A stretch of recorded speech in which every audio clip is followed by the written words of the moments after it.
ទៅឲ្យគេថតសិនបាទឲ្យថតសិនបាទថតមើលសេរីសរុបបាយប្រភពមកខាងនេះមិនហូបបាយថ្ងៃត្រង់តែអត់ប្រព្រឹត្តហើយនេះហាក់មិនពោផ្លែទេតឡងខាងប្រុសម្ដងហ្នឹងហើយតឡងខាងស្រីអត់ទេចេះបានឥឡូវ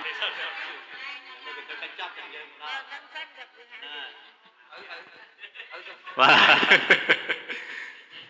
ហ្នឹងចឹងមិនថាដាក់ភ្លេងកំដរតិចទៅកុំដាក់ភ្លេងកំដរតិចហ្នឹងតិច